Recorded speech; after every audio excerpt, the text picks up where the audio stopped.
Excellent. As a 7-year-old, the best way that I could describe my father would be a walking weather front. He always seemed to have this thunder and lightning cloud over him. Not much rain, but a lot of blustery hot and cold air. And if you add into that mixture a lot of arrogance and a lot of opinion, you've got the recipe for some very interesting situations. Now, when we were at this age, we moved out to the countryside, and we had this game where my father would come home from work, my stepfather would come home from work, and as he came in through the front door, I'd go out the back door. I hated him. I make no bones about it. I hated my father, and he really didn't much like me either.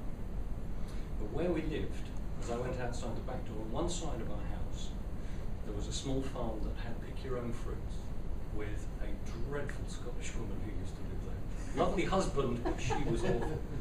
And on the other side of the house was a small holding, a farm.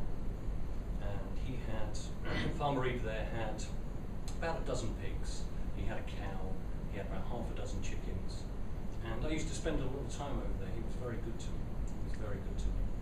And I got to know the animals and the farm very well. One particular weekend, my father had decided he wanted to go into self-sufficiency. So he'd taken a piece of the back garden, about 30 feet square, 10 metres square, and he had it rotivated, and we had about 10 tons of topsoil delivered. And he spent all day on this Saturday, tilling the soil, getting it all watered, planting some seed potatoes, some other bits and pieces. And even then, I have to admit, he did a good job. Came in the evening, absolutely shattered. And you have to remember, this is a time where there were only 3 TV channels in the country, BBC One, BBC Two and ITV. So by 9 o'clock there was nothing worth watching on the TV anyway, so we went to bed. The following morning, about 7 o'clock in the morning, I got woken up with this hurricane coming out of my parents' bedroom.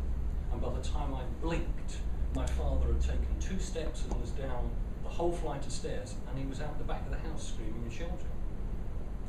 I had no idea what was going on. So I went into the bedroom to see my mother to find out what was going on. We looked out the back bedroom window, and right in the middle of the vegetable patch was a pig. And my father was shouting and screaming at this pig to get it off the vegetable patch, as it was quite happily enjoying the seed potatoes that had been planted the day before. We were in hysterics, my mother and I. And the louder he shouted at the pig, the more it ran around him. And after a few minutes, he realised this really wasn't the best way of doing it. So he decided that he would try and push the pig off the vegetable patch. Now, I don't know if any of you have ever tried to push a 300-pound pig off a vegetable patch, but they ain't stupid. And what we saw was my father lean down and push this pig to try and get it off the patch. And the pig, being smart as they are, just leant back into him. And the more my father pushed, the more the pig leant back. And again, my mother and I were breathless with laughter, seeing this from the bedroom window.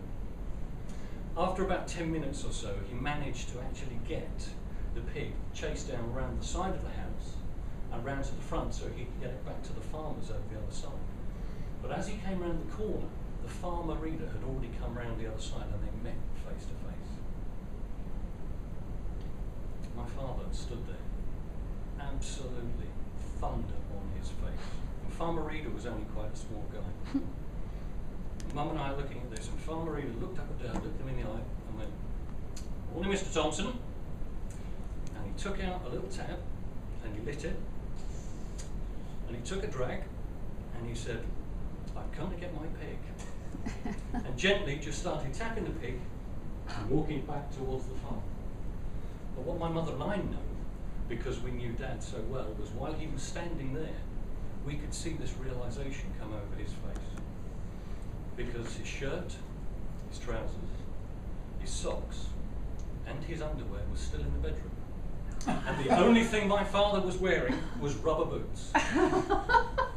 So we could not breathe because we were laughing so hard in the bedroom. But I have to hand it to him. He stood there, and until the farmer was out of sight, he did not move a muscle.